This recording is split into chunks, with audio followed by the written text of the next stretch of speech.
और morning prime में सबसे पहले बात लोकसभा चुनावों की करते हैं। बीजेपी ने लोकसभा चुनावों के लिए अपने उम्मीदवारों की 5वीं सूची जारी की है। इस लिस्ट में 111 कैंडिडेट्स के नामों का ऐलान किया गया है, जिनमें 3 नाम सबसे ज्यादा चौंकाने वाले, हैरान कर देने वाले हैं। पहला नाम है रामायण सीरियल में श्रीराम का किरदार निभाने वाले अरुण गोविल का।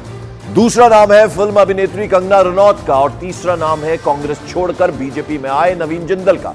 इस बार बीजेपी के इलेक्शन कैंपेन में अयोध्या में रामलला की प्राण प्रतिष्ठा सबसे बड़ा चुनावी मुद्दा है। इसी के साथ बीजेपी ने टीवी के राम यानी अरुण गोविल को चुनावी मैदान में उतार दिया है और उत्तर प्रदेश के मेरठ से उन्हें टिकट दिया गया है। तो वहीं बीजेपी में शामिल होने के महज घंटे भर बाद कुरुक्षेत्र से नवीन जिंदल के नाम का ऐलान हो गया, जबकि लिस्ट में अभिनेत्री कंगना रनौत के नाम ने सभी को चौंका दिया।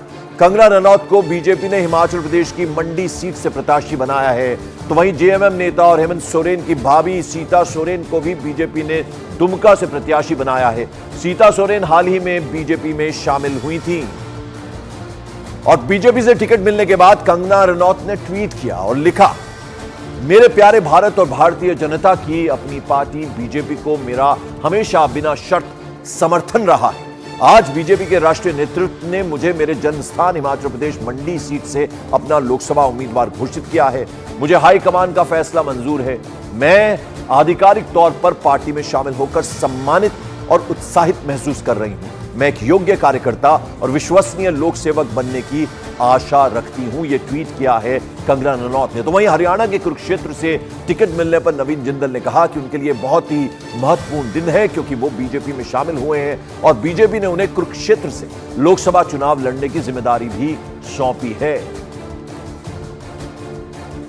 आज जब मौका मिला कि मुझे भारतीय जनता पार्टी ज्वाइन करने का, तो ये मेरे लिए बहुत सौभाग्य की बात है। और उसके बाद कोई भी मुझे जिम्मेवारी देती, मैं उस जिम्मेवारी को निभाता। और जब बीजेपी ने ये निर्णय लिया कि मैं कुरुक्षेत्र के मैदान में मुझे उतारा जाए, तो ये मेरे लिए बहुत सौभाग्य की बात है कि मैं कुरुक्षेत्र की जनता की मैं दोबारा से मैं सेवा कर पाऊँ।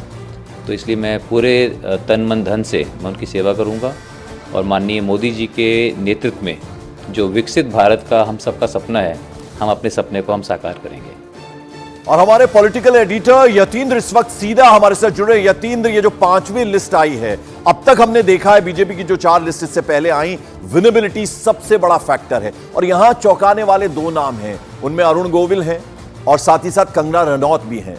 और साथ ही साथ अगर हम बात करें तो जिस तरह से कुरुक्षेत्र से नवीन जिंदल कांग्रेस छोड़कर बीजेपी में आए हैं, इसके अलावा भी क्या कुछ चीजें हैरान कर रहे हैं इस 5वीं लिस्ट?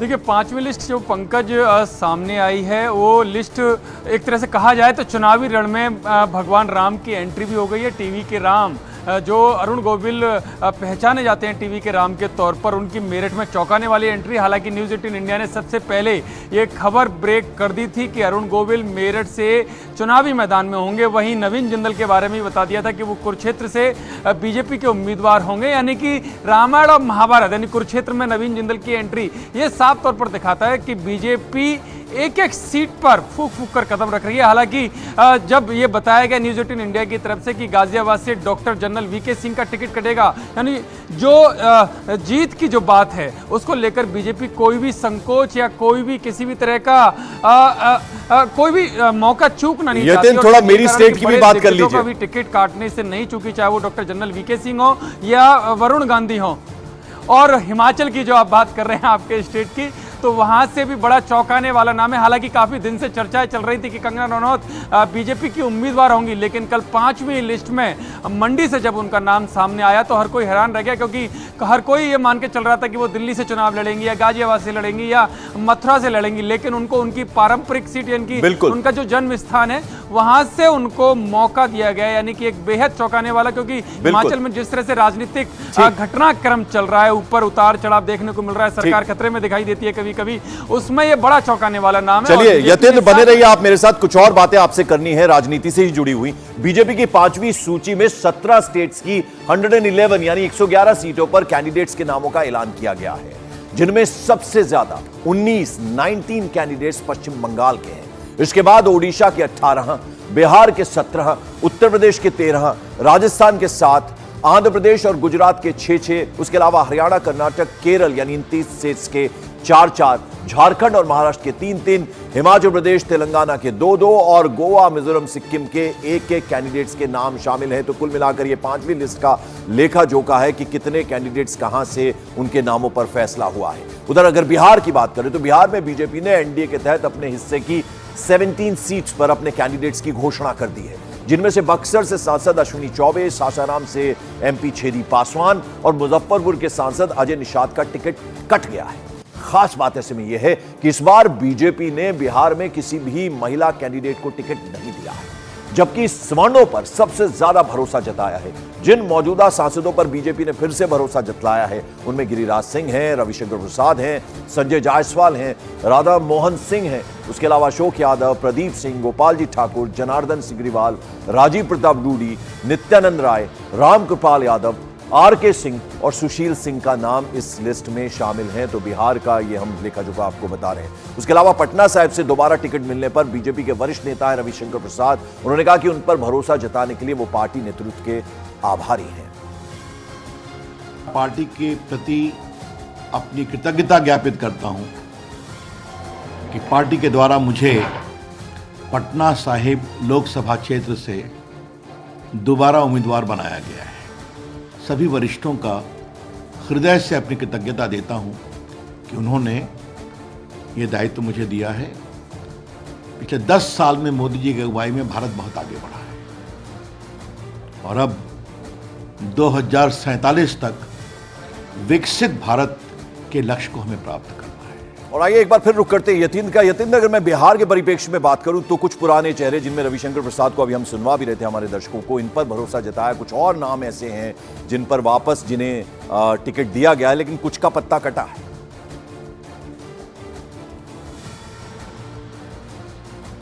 देखिए, बिल्कुल बिहार में कुछ का पत्ता कटा है। अश्विनी चौबे जो केंद्रीय मंत्री थे उनका पत्ता यहाँ पर कट गया, निषाद का पत्ता यहाँ पर कट गया। यानी कि जो फीडबैक, जो बीजेपी की रणनीति है, जो सर्वे रिपोर्ट आती है, उन पे अगर वो खरे नहीं उतरते तो चाहे वो कितना भी बड़ा नाम हो, बीजेपी उनका पत्ता काटने से नहीं चूकती। और यही बिहार में दिखाया गया। हालांकि तमाम जो नाम, चाहे वो राजीव प्रताप रूडी हों, रविशंकर प्रसाद हों, चाहे जो आरके सिंह हों या राधा मोहन सिंह हों या दूसरे मंत्री हों, उन सबको टिकट यहां पर दिया गया है। महिला कैंडिडेट कोई नहीं है। के फीडबैक में उनकी जो सर्वे रिपोर्ट थी उसमें वो खरे उतरे, और जो खरे नहीं उतरे बिल्कुल महिला कैंडिडेट कोई नहीं है, क्योंकि बीजेपी का जो फीडबैक था और जो ज्यादातर जो पुराने लोग थे वो उन्हीं पर लोग विश्वास जताते हुए नजर आए। तो ऐसे में बीजेपी ने बहुत ज्यादा यहां पर प्रयोग करने की कोशिश नहीं की है, पुराने चेहरों को ज्यादातर मौका दिया गया है। हालांकि अश्विनी चौबे का एक जो बड़ा नाम है उनका जरूर वहां पर पत्ता कटा है, उनकी जगह पर नया नाम दिया गया है। लेकिन जहां तक महिला कैंडिडेट्स की बात है तो बीजेपी ने बाकी स्टेट्स में महिला कैंडिडेट्स पर काफी फोकस किया है, चाहे वो भुवनेश्वर से अपराजिता सारंगी हो या मंजू शर्मा हो जयपुर शहर से, या मंडी से आपके हिमाचल प्रदेश से कंगना रनौत हो। तो ऐसे कई सारे नाम हैं। बिल्कुल, मैं लौटता हूं आपके पास यतेंद्र, बने रहे आप हमारे साथ। तो 5वीं लिस्ट के साथ बीजेपी ने उत्तर प्रदेश में अब तक कुल 63 सीट्स पर अपने कैंडिडेट्स की लिस्ट जारी कर दी है। और इस बार बीजेपी ने पीलीभीत से वरुण गांधी का टिकट काट दिया। उनकी जगह इस बार जितिन प्रसाद को पीलीभीत से चुनावी मैदान में उतारा गया, जबकि वरुण गांधी की मां मेनका गांधी का नाम लिस्ट में है। मेनका गांधी उत्तर प्रदेश के सुल्तानपुर से दावेदारी करेंगी। इस लिस्ट में उत्तर प्रदेश की 13 सीट्स पर कैंडिडेट्स के नामों का ऐलान किया गया है, जिनमें गाजियाबाद से सांसद वीके सिंह ने भी चुनाव लड़ने से इनकार किया था। उनकी जगह अतुल गर्ग को बीजेपी ने चुनावी रण में उतारा है। यूपी में इस बार बीजेपी ने कुल 9 सांसदों के टिकट काट दिए, जिनमें गाजियाबाद के सांसद वीके सिंह और पीलीभीत के सांसद वरुण गांधी के अलावा बरेली से संतोष गंगवार, कानपुर के सत्यदेव पचौरी, बदायूं से पूर्व मंत्री स्वामी प्रसाद मौर्य की बेटी डॉक्टर संघमित्रा मौर्य, बाराबंकी के उपेंद्र सिंह रावत, हाथरस के सांसद राजवीर सिंह दिलेर, बहराइच से अक्षयवर लाल गौड़ और मेरठ के सांसद राजेंद्र अग्रवाल का नाम शामिल है। इस बीच आपको बता दें, बरेली लोकसभा सीट पर 8 बार के सांसद रहे संतोष गंगवार का टिकट काटकर बीजेपी ने पूर्व विधायक छत्रपाल गंगवार को टिकट दिया है। उन्होंने इस मौके पर पार्टी हाईकमान का शुक्रिया अदा करते हुए कहा कि इस बार एनडीए की जीत का आंकड़ा 400 के पार होगा। बरेली लोकसभा के कार्यकर्ता, पदाधिकारी, संगठन और यहाँ की जनता भारतीय जनता पार्टी को बहुत बड़े अंतर के साथ सीट जिताकर देगी और जो 400 का लक्ष्य, अब की बार 400 पार, बरेली भी उसमें अपनी हिस्सेदारी करेगी। मैं अंत में फिर से अपने राष्ट्रीय अध्यक्ष का और माननीय प्रधानमंत्री जी का आभार प्रकट करता हूं। धन्यवाद।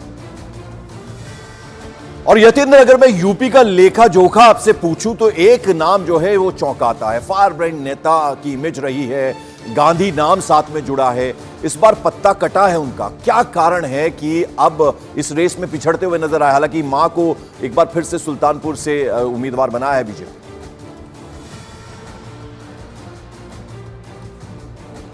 देखिए पंकज, अगर बीजेपी की बात करें तो बीजेपी में हमेशा से अनुशासन को सर्वोपरि रखा गया, चाहे वो कितना भी बड़ा नेता हो।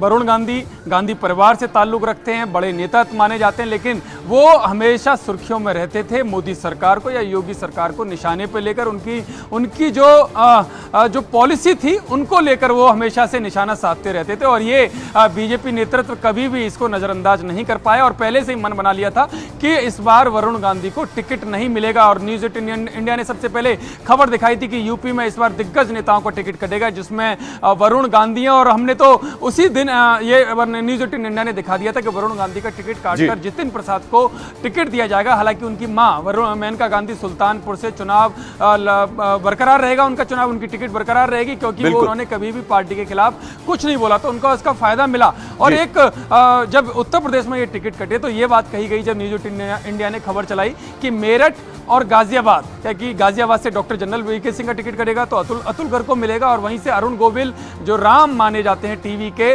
उनको टिकट मिलेगा। तो लोगों ने जरूर ये कहा कि दो वैश्यों को कैसे मिल सकता है, लेकिन बीजेपी की रणनीति हमेशा से यही है कि जिताऊ उम्मीदवार को टिकट देना है, वो जाति। बिल्कुल, तो इस बार सबसे बड़ा फैक्टर, जैसा कि यतीन्द्र हमारे पॉलिटिकल एडिटर बता रहे हैं, वो है विनेबिलिटी। वो किसी भी कीमत पर उससे ध्यान नहीं हटाया बीजेपी ने, और जितने भी कैंडिडेट्स को चुना उसमें कहीं ना कहीं जीतना है, वो टारगेट, वो लक्ष्य जरूर है। बहुत बहुत शुक्रिया यतीन्द्र हमारे साथ जुड़ने के लिए। और बीजेपी ने अपनी इस 5वीं लिस्ट में ओडिशा की सभी 21 लोकसभा सीटों पर प्रत्याशियों की घोषणा कर दी है। बीजेपी ने केंद्रीय मंत्री धर्मेंद्र प्रधान को संबलपुर और पार्टी प्रवक्ता संबित पात्रा को पुरी से उम्मीदवार बनाया है, जबकि भुवनेश्वर से मौजूदा एमपी हैं अपराजिता सारंगी, उन पर पार्टी ने भरोसा जताते हुए उन्हें उम्मीदवार घोषित किया है। इसके साथ ही बीजेपी ने बारगढ़ से प्रदीप पुरोहित, सुंदरगढ़ से जुएल ओराम, क्योंझर से अनंत नायक, मयूरभंज से नावाचरण माझी, बालासोर से प्रताप चंद्र सारंगी और भद्रक सीट से अभिमन्यु सेठी को कैंडिडेट बनाया। तो ओडिशा का कुछ इस तरह से लेखा जोखा है। मेरा पूरा भरोसा है, पार्टी के राष्ट्रीय नेतृत्व ने जो भरोसा जताया है, संबलपुर वासी, उड़ीसा वासी उसकी सही उत्तर देंगे, सही जिम्मेवारी लेंगे। देश बीते 10 साल से विकास की एक नया धारणा खड़ा किया है, एक नया हिमालय बनाया है। आने वाले 2047 तक भारत को विकसित करना, प्रदेश को विकसित करना, उड़ीसा को विकसित करना, ये हम सभी की संकल्प है। इसी संकल्प के साथ इस बार चुनाव में हम लोग जा रहे हैं। मेरा पूरा भरोसा है, देश की जनता मन बना चुकी है। प्रधानमंत्री जी की नेतृत्व में उड़ीसा में और केंद्र में डबल इंजन की सरकार लगाएंगे। और वहीं बीजेपी की 5वीं लिस्ट में पश्चिम बंगाल की 19 सीट्स पर कैंडिडेट्स के नामों का ऐलान किया गया है, जिनमें बीजेपी ने अपने एक फैसले से टीएमसी की मुश्किलें बढ़ा दी हैं। बीजेपी की केंद्रीय चुनाव समिति ने संदेश खाली मामले की पीड़ित रेखा पात्रा को लोकसभा का टिकट देकर पश्चिम बंगाल की सियासत में खलबली मचा दी है। संदेश खाली मामले में यौन उत्पीड़न का केस दर्ज कराने वाली रेखा पात्रा को बीजेपी ने बशीरहाट से चुनावी मैदान में उतारा है। पश्चिम बंगाल के चुनाव में इस बार संदेश खाली में महिलाओं के साथ हुई दरिंदगी सबसे बड़ा मुद्दा है। ऐसे में बीजेपी ने रेखा पात्रा को टिकट देकर तृणमूल कांग्रेस के सामने बहुत बड़ा चैलेंज पेश कर दिया है। रेखा पात्रा ने बीजेपी से टिकट मिलने पर खुशी जताई है। দেখুন, আমি প্রথমত বলবো মাননীয় নরেন্দ্র মোদীজিকে, ওনাকে অসংখ্য ধন্যবাদ। উনি আমার মতো একজন গ্রাম্য মহিলাকে প্রার্থী করার জন্য আর এই সন্দেশখালী বসিরহাট জেলার মা বোনেদের পাশে দাঁড়ানোর জন্য আমি সর্বদাই ওই মা বোনেদের পাশে থাকবো আর ওনাদের হয়ে আমি প্রতিবাদ করব।